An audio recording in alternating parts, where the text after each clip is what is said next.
Ladies and gentlemen, dear friends, respected enemies if you are from Nilfgaard or from Netflix, and welcome to our very first Witcher Story stream. And also it's the first video we are making that are actually in English, because Moritz is going to talk about costumes and it's gonna be long. and I'm really not able to make so much subtitles for it. So yeah, we're gonna talk in English.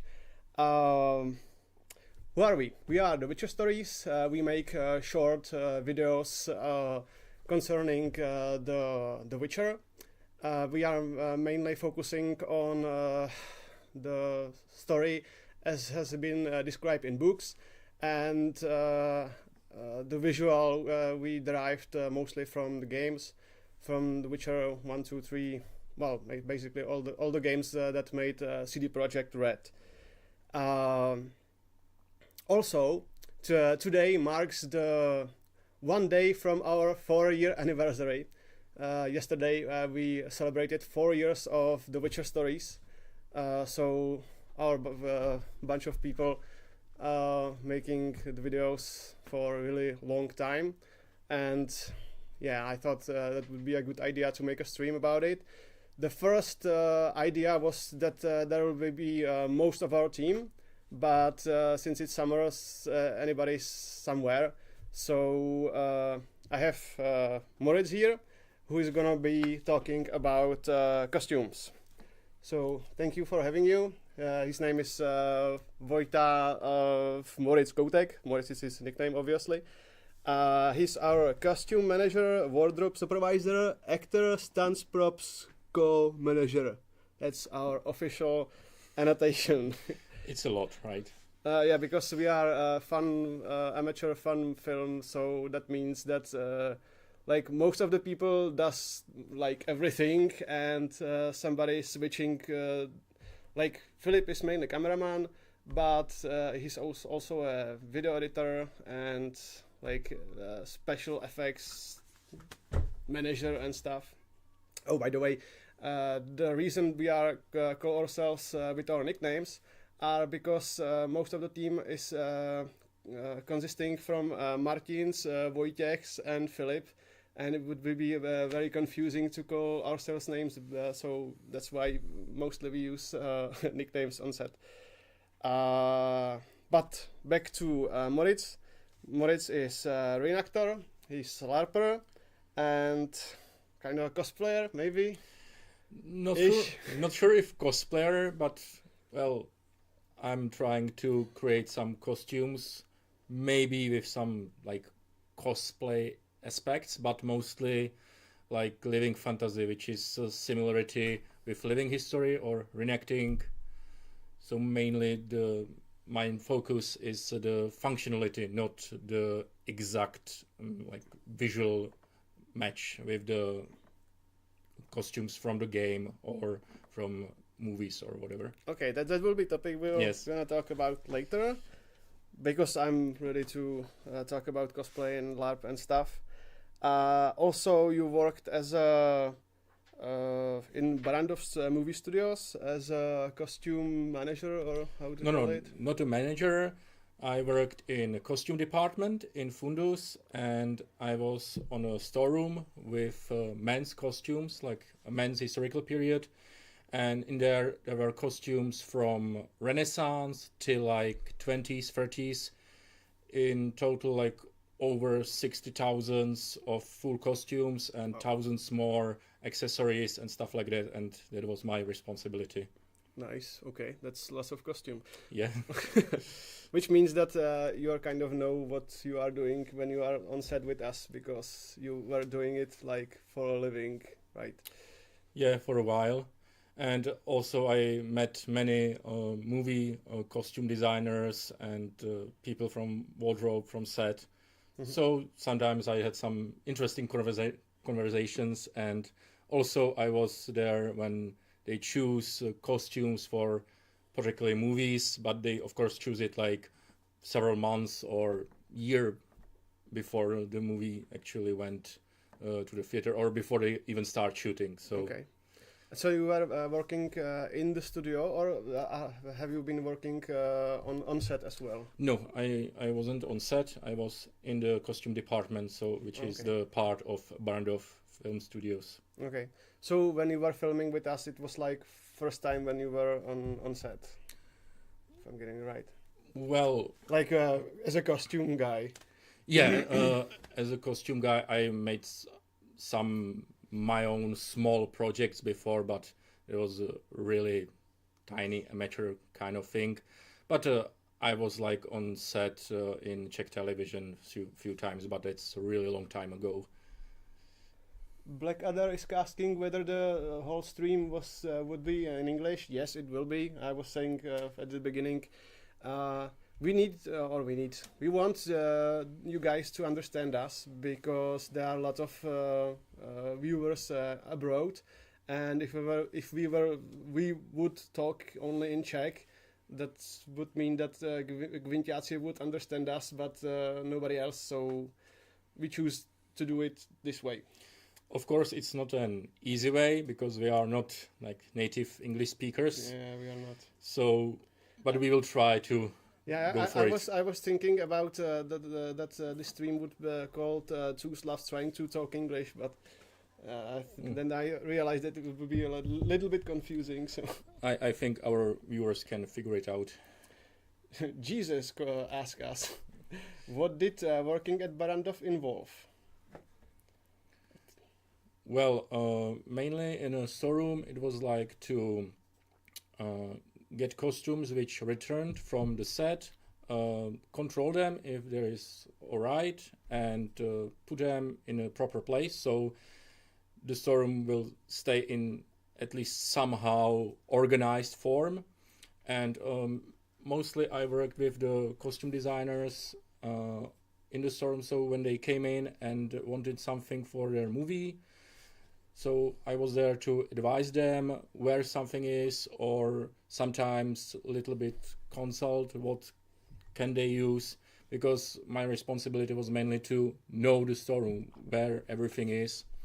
So the costume designers or the wardrobe department would have easier time, because sometimes when they need to get costumes for like hundreds extras, it would take a really long time if they were there, for example, for the first time and they didn't know it, and they didn't know how our inventory numbers work. So that was probably the main part of the job. And it was fun. There were sometimes Czech wardrobe and many times people from abroad. So communication in English with many interesting people. Right. Wait a second, I just wanted to start a video, but I got lost here, sorry. The next thing, jo, tady už to mám. Okay. Next thing that's worth mentioning is that you are, not sure if I get it right, but you are head of Nazaire Brigade, right? Yes. And Nazaire Brigade is kind of reenactment-ish group / LARPing group, and you are making like, it's reenactment because you are reenacting something, even if it doesn't exist, because they are reenacting Nazaire Brigade from The Witcher. Yes. So they are basically like a unit of Nilfgaardians. Like basically, yes. We also have some costumes for other settings, like for Temeria or Skellige, or sometimes even some Redanians. But our main focus are Nilfgaardian soldiers, and it's inspired by the game visuals and also by the book descriptions. And that's why I call it style of living fantasy, because the similarity, the reenacting, it's sometimes called living history. So you will take the descriptions from medieval manuscripts, pictures, statues, and stuff like that, and you are trying to recreate the gear, the clothing, the armors as close as possible and make it in functional way. So from real materials, and you're trying to use authentic things like authentic props and tools, that's the word, to create the stuff. And in this living fantasy setting, those our pictures are the games, for example, or the descriptions in the books. It is the same. We don't have any originals. It is fantasy world, of course, but the approach is approximately the same. Right. And with this unit, you are making an event, like more events. But Killer, can you patch us through for the video? Yeah, this was filmed, I think, 3 years ago, something like that. It was Rudobor number 4, and it's located near Prague, in a location called Fantasy Vesnička Čisovice, and it is a place which is dedicated to organize LARPs and similar events.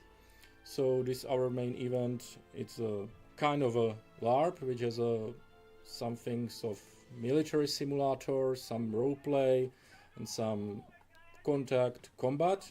We used padded weapons, not steel ones, but the principle is almost the same, only of course the padded weapons are a little bit safer. And we are trying to put people into like setting of northern Sintra, which is already part of a Nilfgaardian empire, and they are just common soldiers or villagers. We have their field kitchen, which cooks like stylized food, and they are trying to live there and react there for situations like soldiers in that particular situation. Also, we are trying sometimes to bring there some monsters from the Witcher world, but we are trying to focus on like monsters. Temerians and stuff. And also, Temerians are not monsters, but of course they are sometimes the enemy, like Nordlings, Temerians, Redanians, and also the monsters, but we are trying to work with monsters which we actually can at least somehow create. So mainly things like raids and stuff like that, or common bandits. But this year we, for example, had a drowner, which we actually had underwater. Really? Yes. How was it made? What was it made of? Well, it was basically a cotton overall with some other fabric additions and latex masks. Okay. Of course, it wasn't brilliant. We don't have money for like full latex proper costume. Yeah, that would be really expensive. What I was talking about it was like 1,000 grants or something in Czech. Yes. So yes, it was really expensive. But yeah, it is expensive, and we don't have that money definitely. But you know, for the LARP purposes, it's good enough. We are trying to do as best as possible, but of course, it cannot be compared with like properly made special effects for the movies. Yeah. I was uploading like two weeks ago.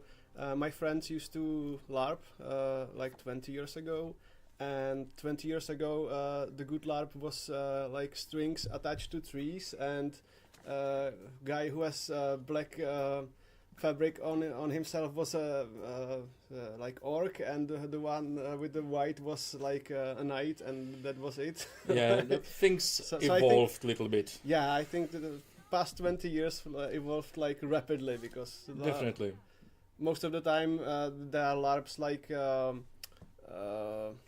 Warcraft, World of Warcraft, Azeroth, yeah. Or like Lord of the Rings, Battle of Five Armies, which really looks like a movie set sometimes, because but Lord of the Rings setting is really common, but also sometimes the Witcher setting or Warhammer.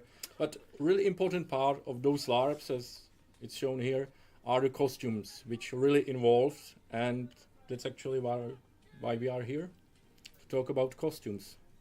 That's true, and we will get to it eventually. Yeah. Yeah, and this is, by the way, the reason we are started to shoot the Witcher stories in the first place, because we have a lot of these guys in these costumes, and it's like much easier if you don't have to deal with if you have costumes, if you have to like make them or borrow them or something. You just say, we are shooting Witcher stories, please come, and then you have like 20 perfectly dressed up people on set, which was one of the topics I wanted to talk about, because a lot of people talking about, like writing in comments that we have a good costumes and that they are better than the movie ones. And from my point of view, this point of view is kind of unfair, because and maybe Maurice will correct me in this, but where in the movie industry there are like some team which consists of some people which has for the first time they have some vision, and they have like 6,000 costumes they have to make and take care about. And in our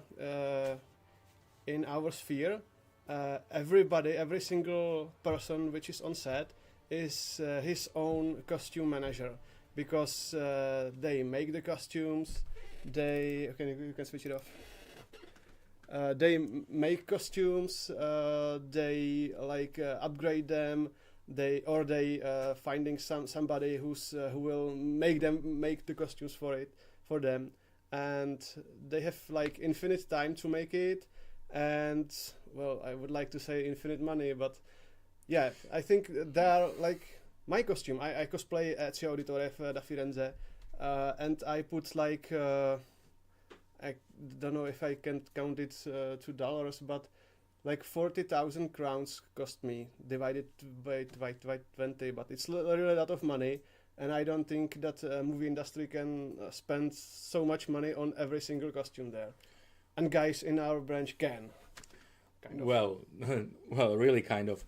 Obviously, not everyone can spend that amount of money on costume, and also in Witcher series, not everyone owns the costumes. That's actually one of the reasons why I'm in.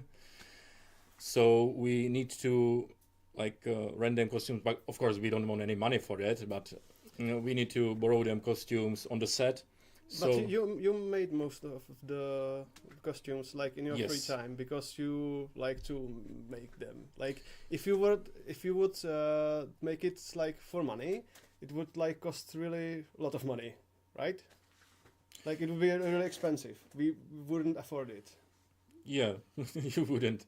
But that's the luck that we have some kind of private wardrobe department, and also the contacts for the people which actually owns their own costumes, so they can bring them on a set. But not every costume is useful or would work for us. But the main thing which I can ask those people is to bring at least some base of the costume. So they go on the set with at least some shirt, pants, or maybe some coat, and to that we can add other stuff, like especially the things which signifies special affection or adds to the character and stuff like that. So that's really useful for us. Of course, in the movies they have a budget, and for the costumes it depends on a movie. Sometimes they have a really low budget for a costume, sometimes a really plentiful budget, and also it depends on what is the purpose of the movie. If you want to make historically accurate, or if you want to make more like stylized or fantasy movie or things like that. So maybe in some aspects we have better costumes than in the movies, but mainly maybe the main reason is that most of the costumes which we are using are actually costumes which people use on the events for several years, and those costumes are functional. They are not made only to look good on set. They are actually made to be fully functional clothing, fully functional armors, and people are used to wear them. So that's really good stuff, and I hope it's actually visible, or you can see it in the Witcher stories, that those costumes are not only like a prop, but they are actually functional piece of clothing. That reminds me one fun fact. Most of the characters in our series are characters they are actually play on LARPs. So LTN is really playing LTN, Moritz is really playing Moritz, Zmiak is a Viper guy, he's going on LARPs as a Witcher. So they have their backgrounds really well done because they are playing them on LARP. So when we are shooting, they just like switch to their original character and ride zone. which really helps like with everything, because the feeling for them and then for the viewers is really improved by this fact. So Jesus asks, Any questions? yeah, we have them. What is even bigger Witcher Stories project you are preparing? Well, that is right now in development. First two episodes are actually are already out, and it's going to be four-part story, which is interconnected. Like up till now, it was like every episode was standalone. The new ones are in a way standalone too, but they are like one stops and the other starts, and they are directly interconnected. And then they're going to be like lots of character is going to meet in one episode. But they are currently in development, and then after we finish it, we are planning to make a supercut, which is going to be like the whole movie connected with these four parts. Also, this supercut is going to be aired in a cinema. We are like in Prague, because at Petr E they are going to open a new community house with a large cinema, and since I work for the library, municipal library of Prague, which is opening it, is one of my clients, so we are discussing that we're going to add it there. The problem is that the parts are still not done, because it's complicated business and it's for long, but right now, the third part is completely done, and we are waiting for music to be composed. After we got the music, then it goes to the sound guys, who will go the sound design. If you're watching the BTS videos, they're going to make sound design, and then we can put it out. But not sure when it's going to be, because everybody we are making it in our free time, and it's really like, you can say I have 2 hours now starting working on it, because it's like you need to sit to it and spend several hours, and you have to be in good mood for doing such creative process, and you have to have time for it. So we're trying out our best. I know it's taking us really long, but yeah, we are doing our best. And next, still about Jesus, from Jesus. It's more about average movie studios trying to make a much bigger project than they can comfortably handle. You know your limits most of the time. Yeah, thanks. We are trying.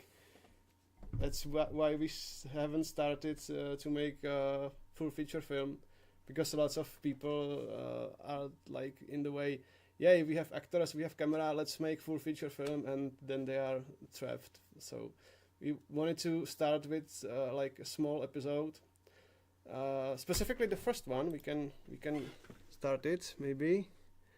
Killer, please. This one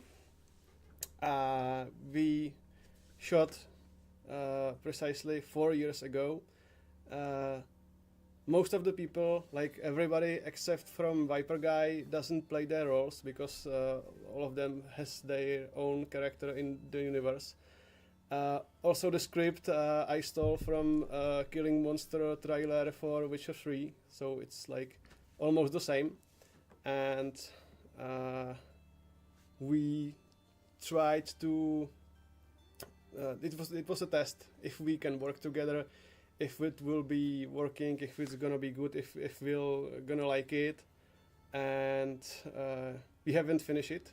That's fun fact, because the whole day it was like raining as hell, so we were waiting there under the roof like for several hours, and then light cuts off, so we had to finish earlier. So maybe that's why it feels kind of like unfinished. Then happens to us like several times because we can't spend more days on set, so we have to work it out as fast as we can and then make the most of it what we shot, because it's complicated to get a lot of people at the same time on the same place. And also the costumes are, and we can start with the costumes, by the way. Finally, that's why we're here. And the 21st or 2nd. Oh, we will finish it and then we'll. It's okay. It was test for many things, for our effects. It was test for also for the costumes. It was test for how the crew would work together. So many things were new, but at the end, I think it worked. And we can start here with the main character of the Viper guy, because his costume, at least the main part of it, the brown vest or overcoat, that is the thing that was actually made for the Viper guy, and we already knew that it will be used in some photo shoots, but also in Witcher stories. So we wanted to create like our own character of the Witcher. We took inspiration mostly in a second Witcher game. So if you see the classic Geralt armor from the second Witcher, is like really similar to it. And we try to make it functional and practical. And Viper guy still wears it today, and actually he's pretty happy about it. So I'm of course. By the way, you were making some part of it. Oh, yeah, actually, it was made by me. Oh, okay. I didn't know that. So I can talk about it in more details. This thing is actually made from 8 layers of thick linen, and it's actually fully handmade. The brown part. Yeah, the brown part, the overcoat, the vest. Okay. So it's like gambeson. Yes. It's constructed like a gambeson, so it's it's made of layered fabric, and it was done 5 years ago, I suppose, and it was actually the first piece that was made directly for the Witcher stories. Also, some details like the belt buckles, they were made by our blacksmith, the Elven Eltientano. Okay. So he made this stuff, but the tailor work was done by me with cooperation like with the Viper guy. So he came with the idea how it's supposed to look like. I said, okay, no problem. And would it be okay if we make it like properly, so really layered? It would be heavier, it would be stiff, but it would look exactly like it should be. And I think we achieved it. That if you compare it with the like wallpaper from the second game, it actually has many similar features. And we decided that we will base the Viper guy, the Witcher character, upon this waistcoat and some other accessories. So you can, for example, see the bracelets and the scabbard. There is like a theme of the lizards. So the leather on the bracelets is actually crocodile. On a belt over the shoulder, it's actually a snake skin, and there is a snake style buckle. Those things were again made by Eltientano. He's really good at his craft.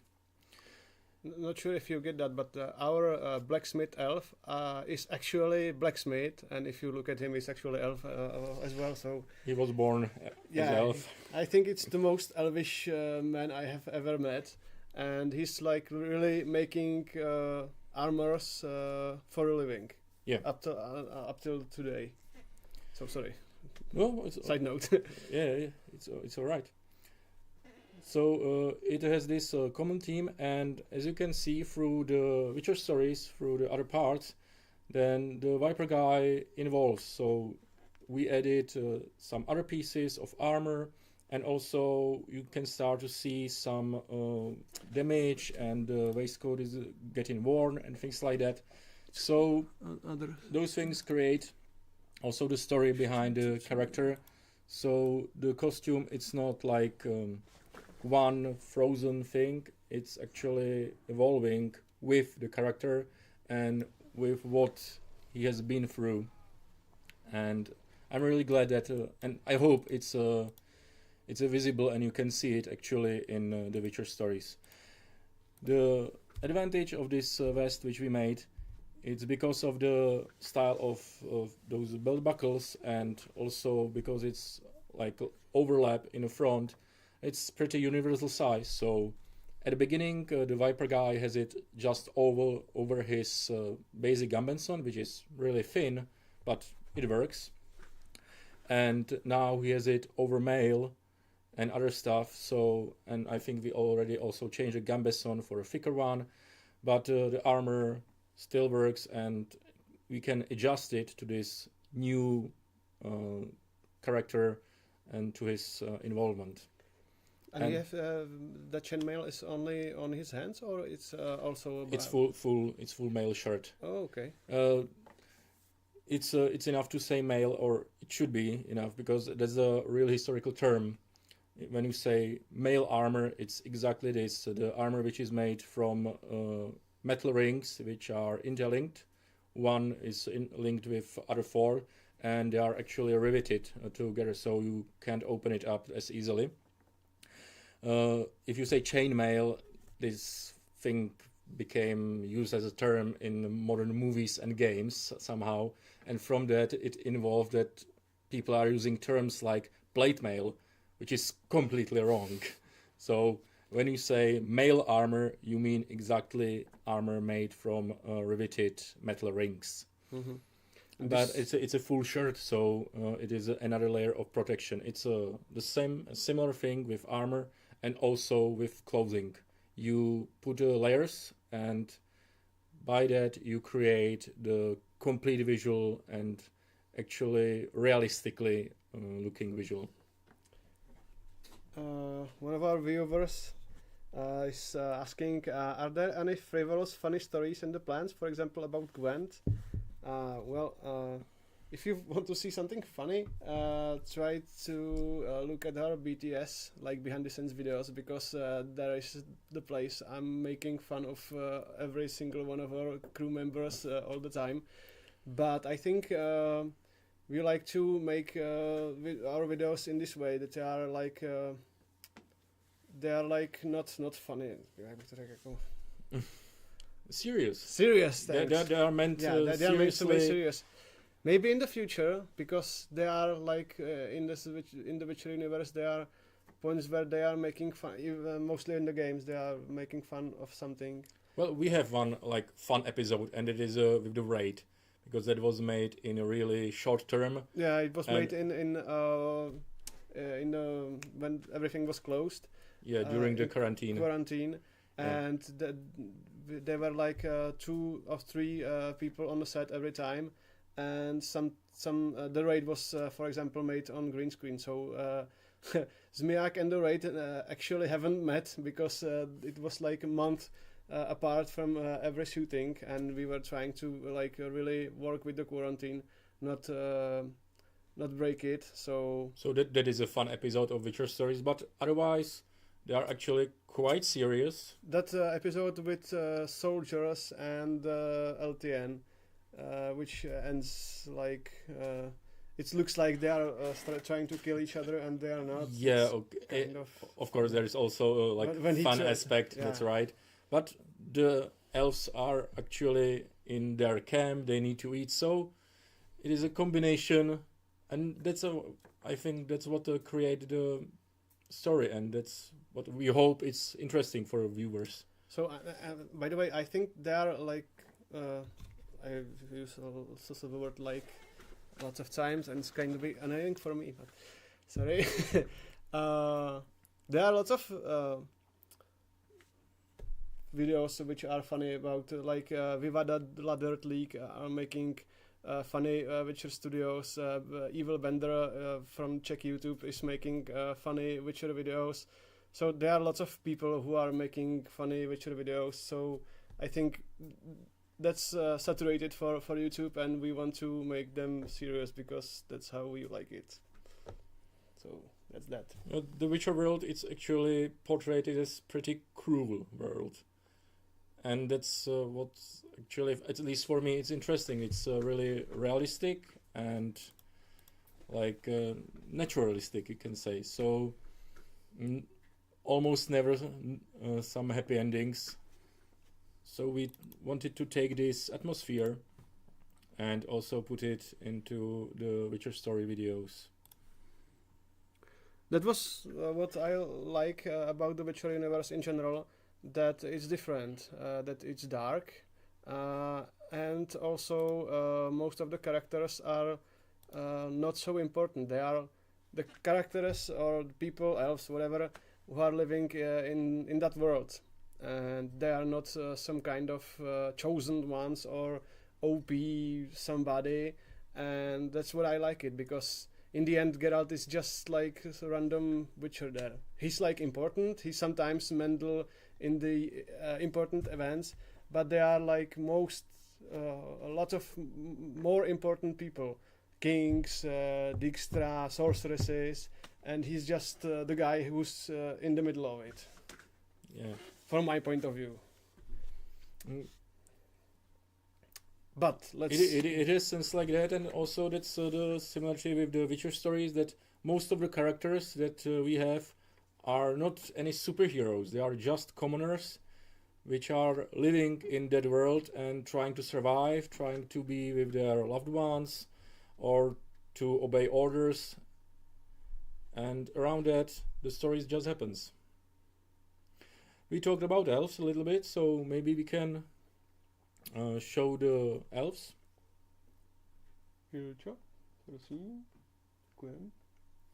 So this is from the episode The Hunt, and this is the elven camp which we talked about, and it's on a realistic set. It's in a forest. They have some small campfire. It is covered around with some vegetation, so it's not easily recognizable. And our elves, those are one of those guys or non-humans which has their own costumes, and they have them really properly made. So we can just call them, hey, can you come this weekend? We will have a shoot on a set. Okay, they will come, dress on the costumes, and everything is done. There's practically no work for a wardrobe department or for me as a costume guy. And you can see on those costumes also the principles of the layering. They have some shirts, they have some pants, they have some coats, some hoods, and other practical stuff. They have some belts with leather purses. They have some sidearms or knives. They have their main weapons, which are bows or spears, and everything is there. Sometimes in the movies, even in like professional production, they forget for basics, like the character which would travel through wild, he would need at least something to carry water, at least something to carry his supplies, because you cannot just go to the supermarket when you are in the middle of forest. They would need some spare clothing, or maybe some things which he can repair his clothing, and definitely he needs something for weather change, or if the character needs to stay in the forest and sleep through the colder night. And we are trying to have all those things here. The camp, I would say. Yeah. It's better so in the camp. So they have some water bottles, they have some supplies, they have some basic bowls for their meal. So it's a pretty realistic set. That's what we even trying to achieve in not today. I think it's in the end it's not visible because they were dark as hell. But here's a fully functional camp there and fully unfunctional rabbit, because there was the forest was really soaked totally because they were raining all day.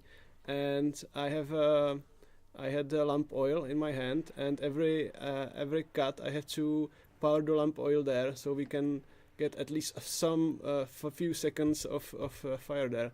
But he had a camp there. He was there like a bed, lots of stuff for drinking, for eating, and you can see it here because it's dark. But I remember it was there all.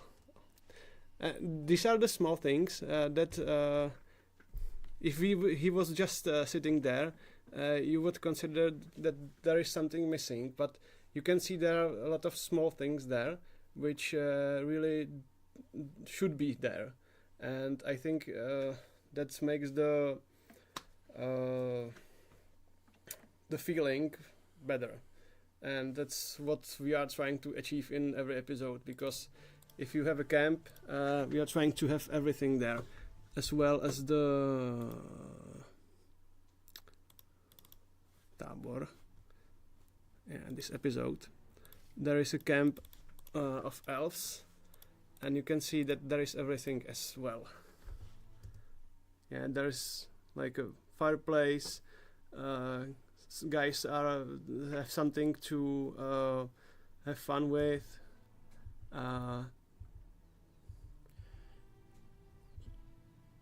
So they have tents there, which are have for sleeping. It's not empty. If you can leave it for a moment, some shot from the whole camp.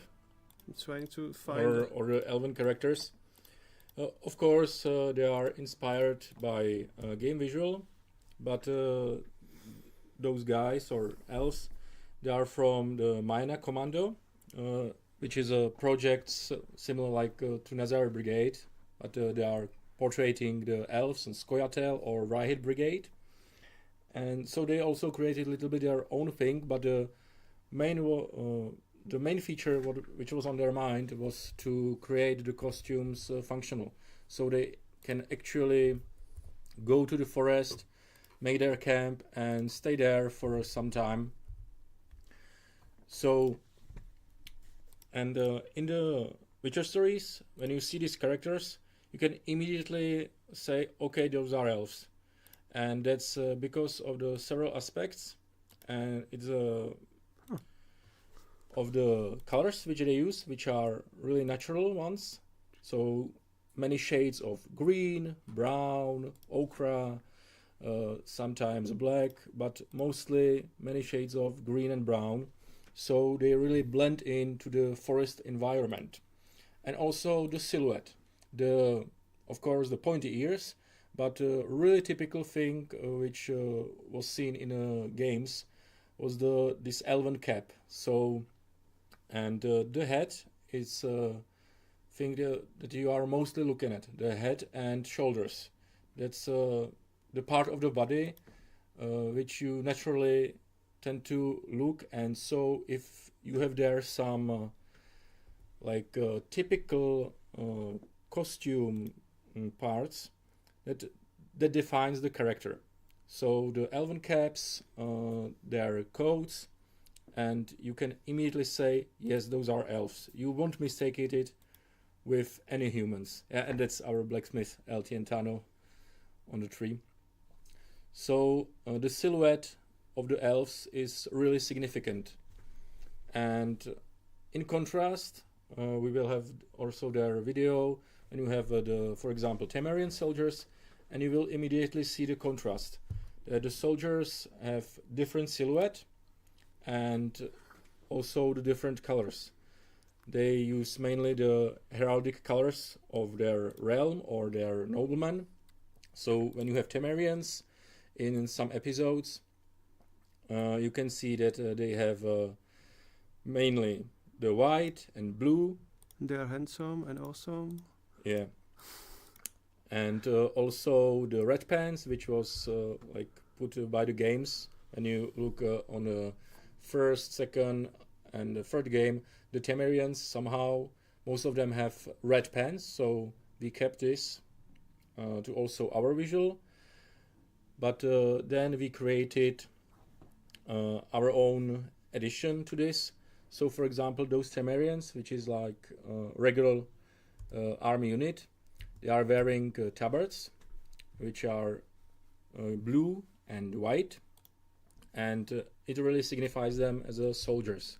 And also they have the crest of Temeria, which in the books, the Temeria is... their colors was different. Yes. They was black and white. Black and white. They changed it because it would mistake people with Nilfgaard. So originally from the books, the crest of Temeria are white lilies or silver lilies on a black crest. But in a game they change it for white lilies on a blue crest. And for us, we thought that it would be better to keep it as in the games, so you won't mistake it with Nilfgaardians, so the Temeria would be white and blue.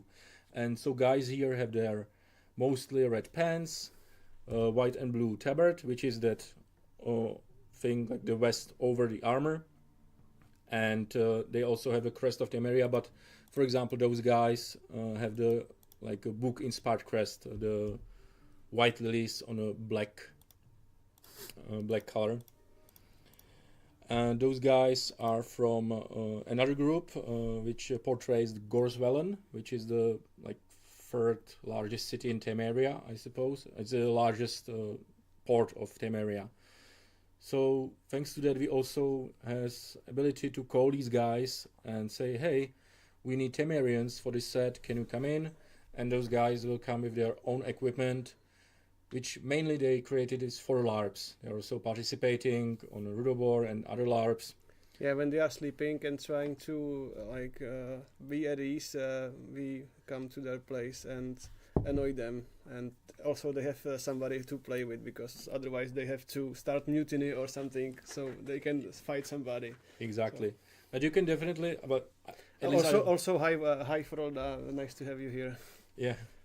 So I hope you can definitely see the difference between the silhouette of the Temerian soldier and the elf, and also the different colors, different styles of clothing, and that's really what defines the characters for us. And with that we can work and actually create the visual which we want to use for Witcher stories.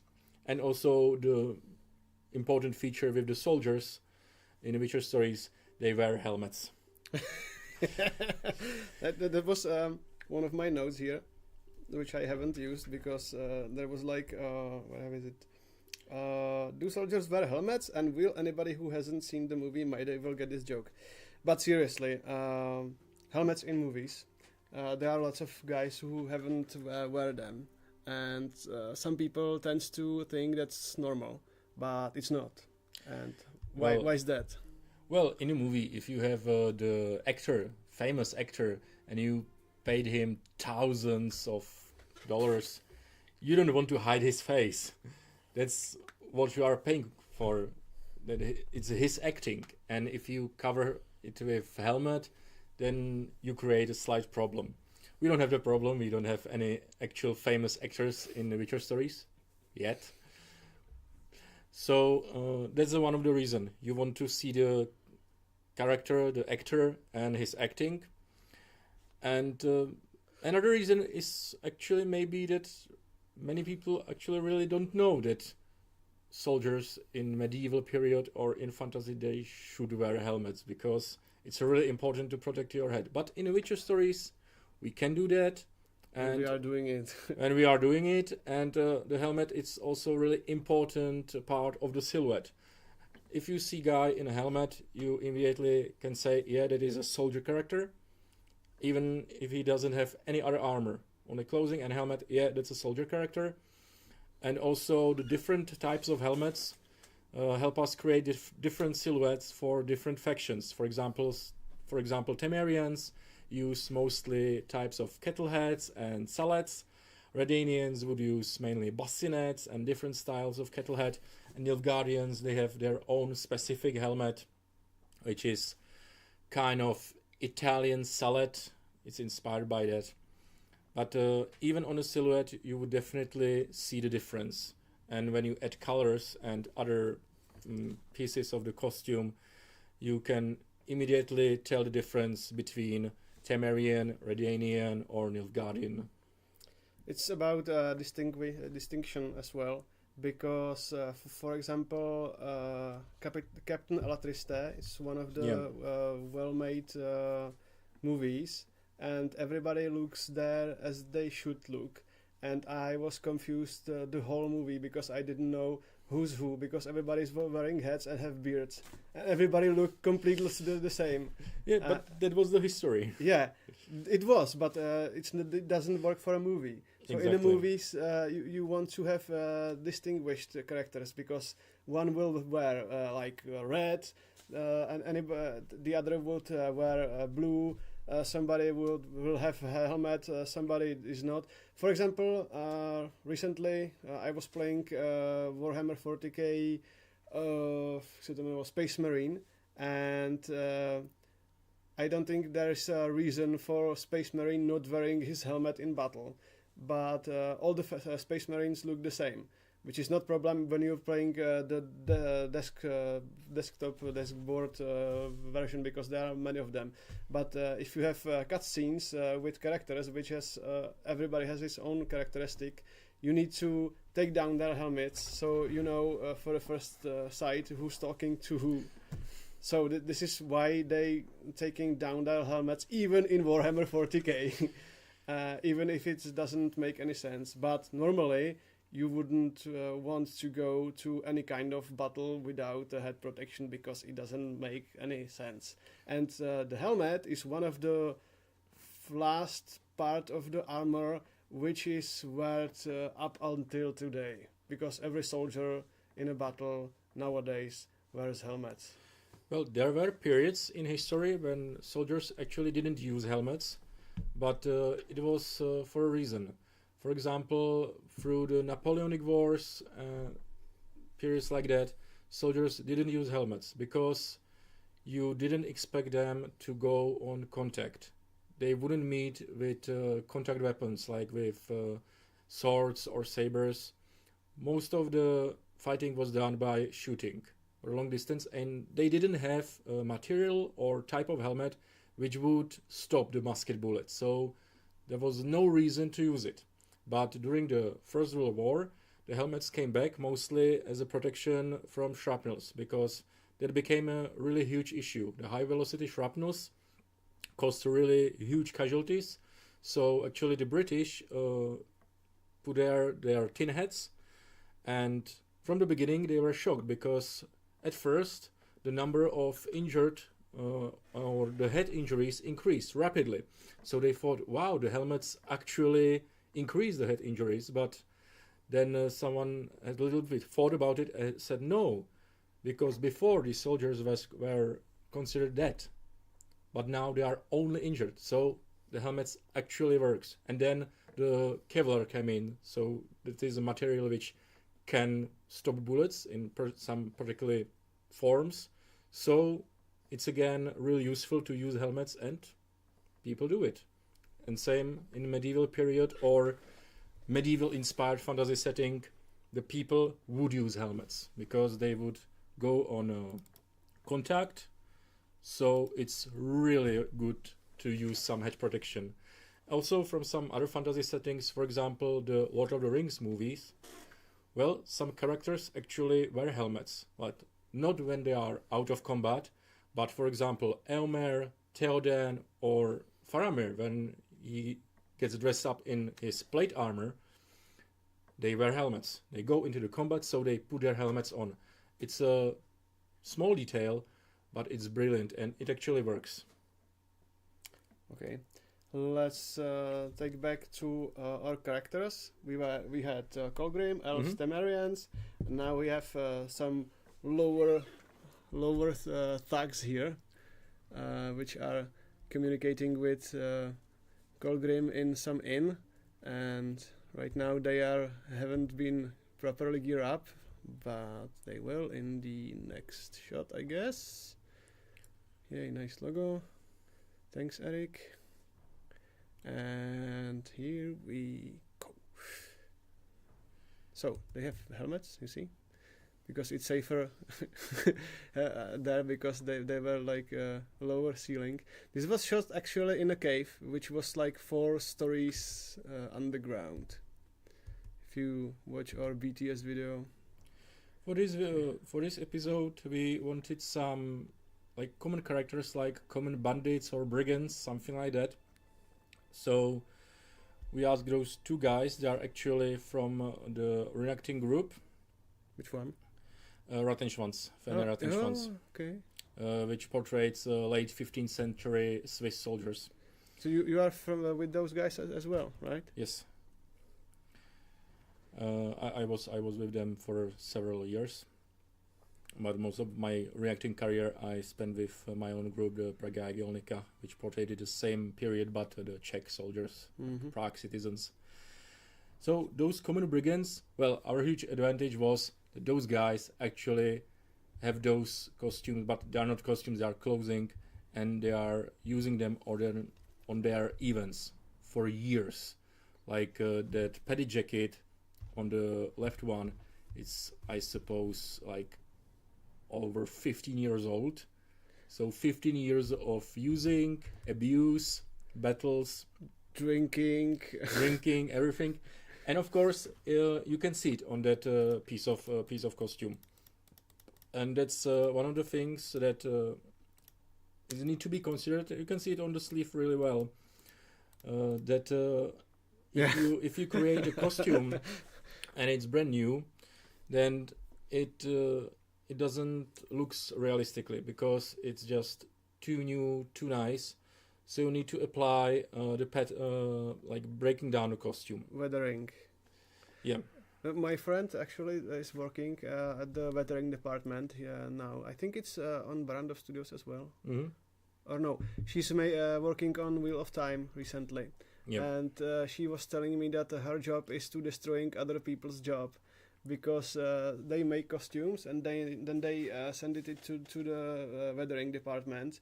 There are a bunch of people whose job is to destroy costumes, spoil them, to pour some liquids on it, rub them so they looked like used.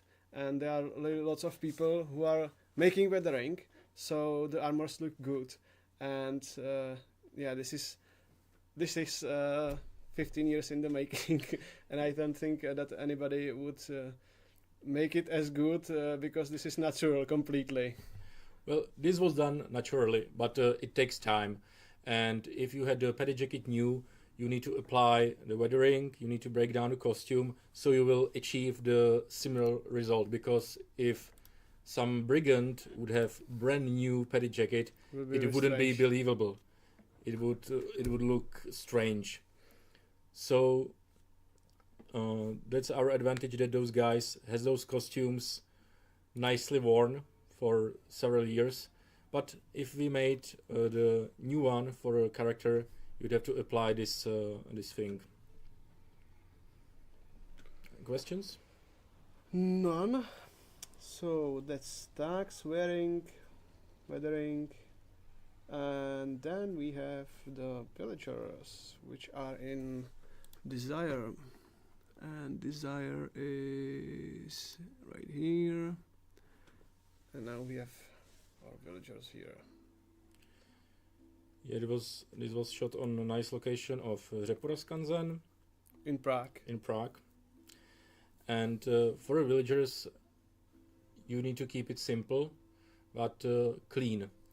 Also, sometimes in movies, it's common to make the villagers like covered in mud and other stuff, but that's not the realistic way. Of course, they would have their shirts and pants a little bit wear down, because they cannot afford the new shirt every week like nobility, but they would have it clean. So no mud, even if you work in a village, you can just wash your shirt. And it's summertime, so we wanted to keep it light, simple, only like natural colors, mostly light ones, so like brown, beige, some blue. So it will blend into the like village life and create the atmosphere, because The Witcher, as we feel it, and I think it's really well described in the books, it's mostly inspired by Slavic countryside. So it's a kind of a Central European fantasy setting inspired by Slavic culture, but also like the cultures before, like Celtic culture or Germanic tribes, and all those things blended in that visual and also especially in that feel. And in the Witcher stories, we are trying to recreate this feel of the countryside, which is in one moment peaceful and in a few seconds it can turn not so much pretty violent. Okay, that was concerning villagers, and the last topic we have there is salamanders. I think we can take everything from it, and it's the hope. Where is hope? There is no hope. Oh, there is hope. There is still hope. With the Salamandras, it was a little bit different story. At first, they were played by a group of Burdiri, which is actually a professional stance group. And the Salamandras, if you play the games, it's from the first Witcher game, and it's kind of a. They were in third or second to in some side quest, but mainly it was for the first. Mainly for the first. And there are some kind of fanatic gang organization. So the costumes here were actually put together by the Burdiri themselves from their storerooms. But I think they really catch the spirit of the costumes, because you can see the different, in the moment they will be on the screen, right here. You want to look a little bit more like some gang or some punk style, and you can see a little bit different silhouette, which the base is more of like Renaissance style clothing. So you have those kind of little bit balloon-like loose pants and sleeves, and over that you have some leather things, leather belts, some leather armor, and that creates a pretty different visual and pretty different feel than the soldiers as you watched before, than the elves as you watched before. So you have those really significant differences. The main thing, or really significant thing for those bandits or members of Salamandra, was the red face mask and the symbol of Salamandra, and that's what we kept here. So when you see them, you immediately recognize them as, those are those gang members of this organization, and you will not mistake it with any other faction. So there was two things added: the tattoo on their forehead, and also they have insignia suit on their costumes, which was made on set. Yeah, on a sleeve. That was also so it could be distinguished in the first sight. It's small detail, but those details are really important. For a soldier, you would have some heraldry, like the crest of the realm or his nobleman.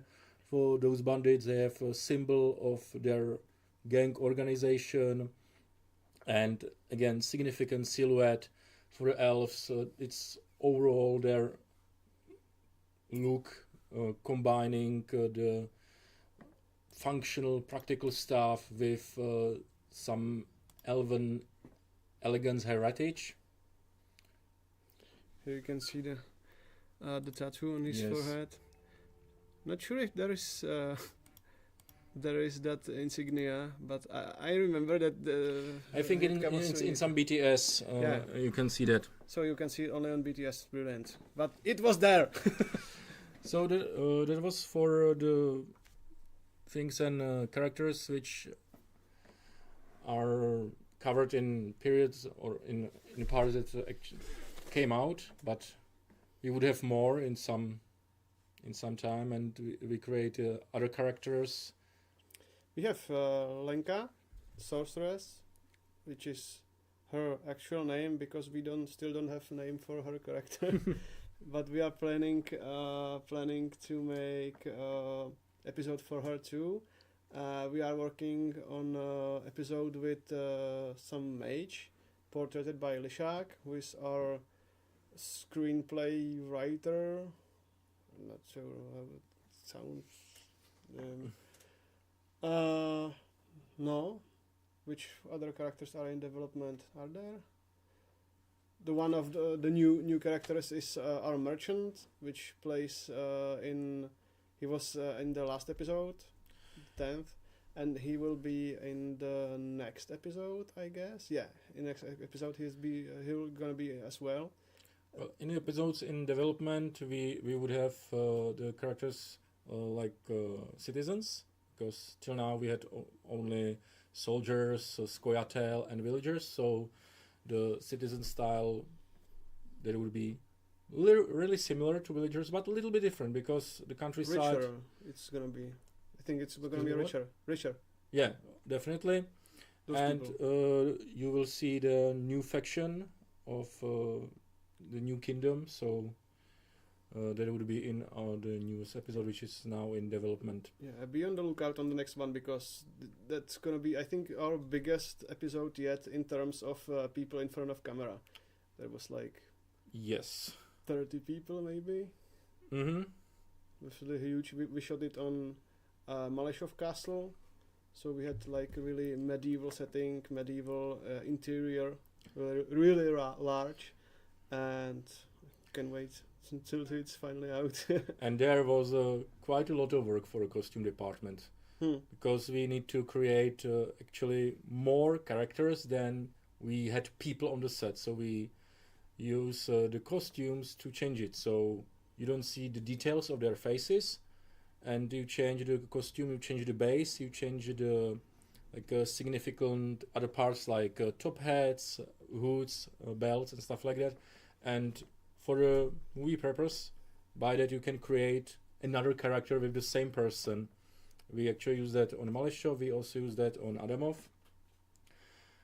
And actually in more episodes, like the Viper guy actually played one of the Temerian soldiers. Every dead person in our series is played by Martin Zemek. I think he died like 8 times already or something. I played that there too. I played Temerian hero who heroically shot Riven in the... No, it was Vojta. I was capturing her and beating her afterwards. Yeah. Exactly. So that was like through some characters Good old times. which appears in our episodes. And also we have here some like live examples of costumes, which some of them already appeared on the episodes, some of them will come out. So and here we have like example of basic coat. It's like a late 15th century pattern, and it's on light color with some wooden buttons, and that is practically your blank canvas for a character. You put it on any citizen, villager, or even soldier, and then it depends on what you put to it. Like for example, when you say like a Redania faction, many people would immediately portray red color. So just do it. You have, for example, hood.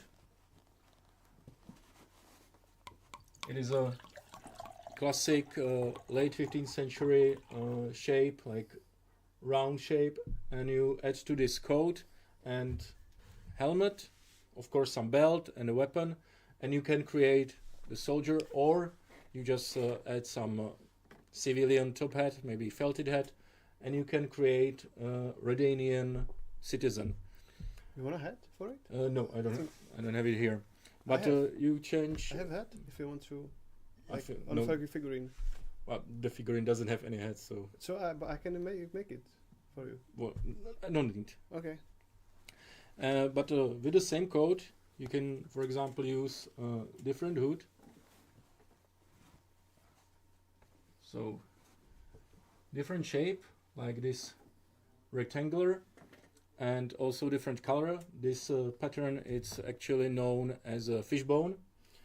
And this shape you would mostly associate with early medieval period or Viking era. So by this you can create the look of a Skellige character.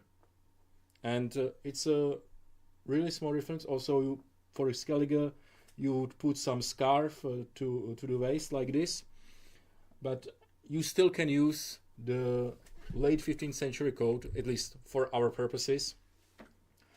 But you change the main stuff which you focus on. This tunic, it's actually much simpler pattern. It's a early medieval pattern. It's much more like rectangular shapes. This pattern is much more curvy.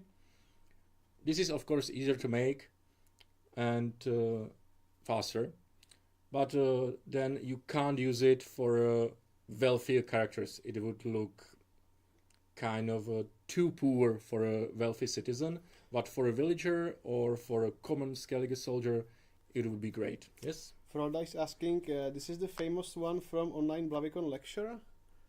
The hood? I don't know, Froda? If he's asking for a hood from Blavicon lecture, there was a different hood. I have lots of them. How many costumes do you have? Do you have any idea? Well... And are they all original made for you, or you just made a lot of costumes? And yes, the red cap, yes, the hood, hello. Hey, Yeah. cosmonaut, hey. It was a different one. And also, you didn't say aloud, Nilfgaardian cats send their regards. So, they are not going to be said. Okay.